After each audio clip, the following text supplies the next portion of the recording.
Ever since I got the iPad mini 7, it's been doing its level best to replace pretty much every device that I own. It's much better for reading books and graphic novels than my Kindle.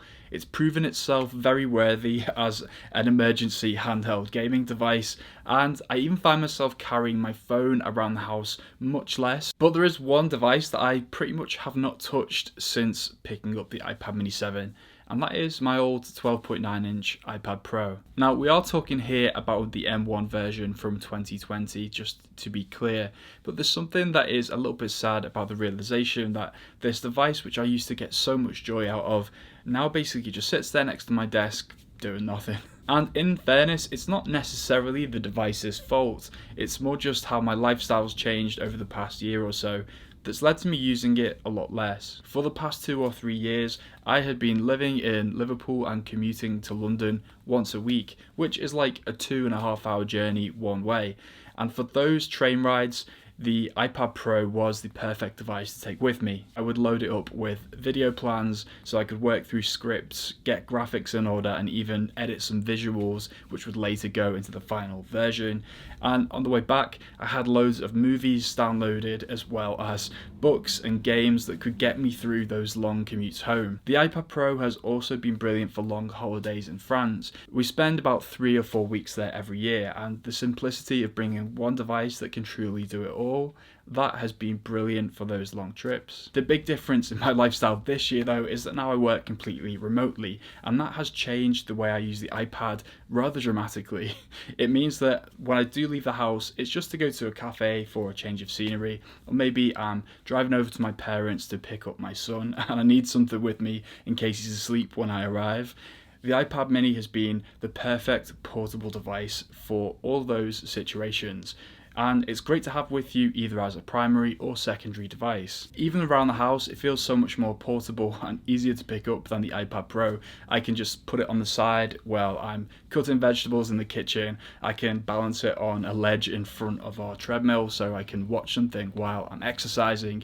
It really is just an amazing little size and form factor. And actually, despite the fact that it lacks so many features from even the M1 iPad Pro, size is actually its best feature. Now, I haven't had a chance to use one of the new M4 iPad Pros, which I believe are much lighter and much more portable, but picking up the 12.9-inch after using the iPad mini for a month or so, it really feels so heavy, especially when you've got that Magic Keyboard attached to it. Just being able to hold the iPad mini in one hand, not only has it made it much more easier to carry around, it's actually made me use the pencil a lot more. The iPad mini is so good in this regard that my son now loves sitting on my nap, and he asked me to draw things on Procreate, which he then colours in with different paintbrushes, and it's become a really nice activity that we do together.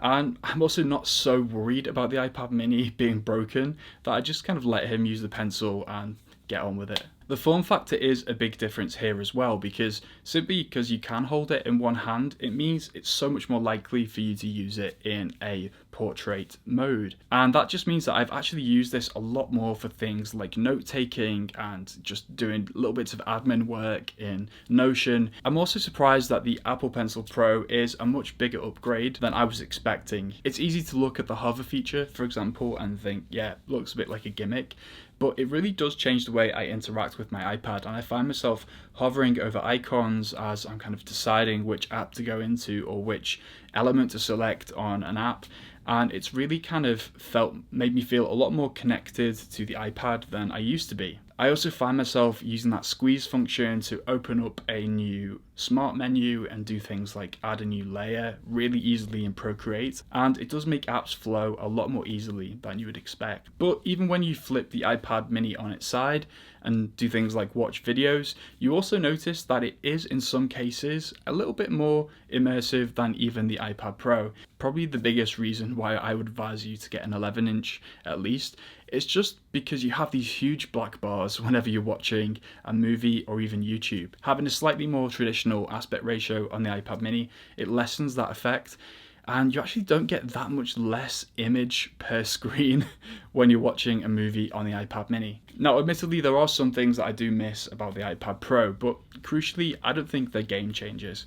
One big thing that I notice is just the fact that the speakers sound a lot better on the iPad Pro. Of course they do, the iPad mini is much smaller and it doesn't have enough room to really generate bass or a loud sound like you would get from the iPad Pro.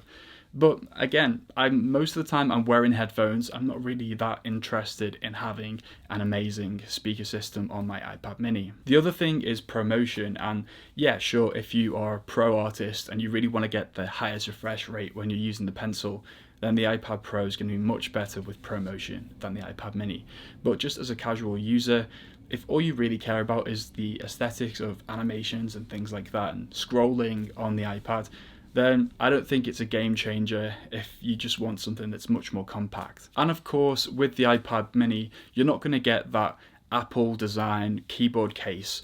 And to be honest, I've always been a little bit torn on the Magic Keyboard anyway. Like, it's a really ingenious little device, but as a keyboard, it always kind of felt a little bit lacking, and it was so top heavy, it was actually difficult to use as a laptop. You did need a desk or something to lean on. And because the iPad mini is so small, I'm actually able to type fairly quickly using both thumbs in kind of a portrait mode on apps like Bear, and I've gotten quite a lot of writing done just using it like that. In fact, I've really enjoyed using this iPad case, which has been sent out to me by Pitaka. It's the Mag Easy Folio 2, and it's made out of this really nice PU leather material with microfiber to keep your iPad mini safe. And honestly, it's so much better than the official Apple Folio, which I bought upon release of the iPad mini 7. For starters, the magnets just hold a lot stronger than they do on the Apple version, and because it has this pencil strap, it means that you can keep the folio case closed at all times and save your iPad from tumbling out like it did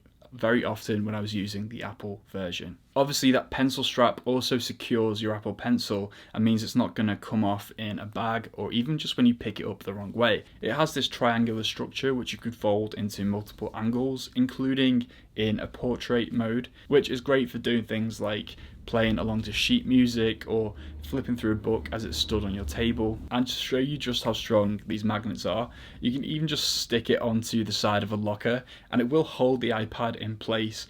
So you could just put this around the house on any of these kind of magnetic surfaces and have a smart display at eye level, which I think is really cool. Really, I think what my experience shows is that the right iPad for you or me or anybody is just such a personal thing.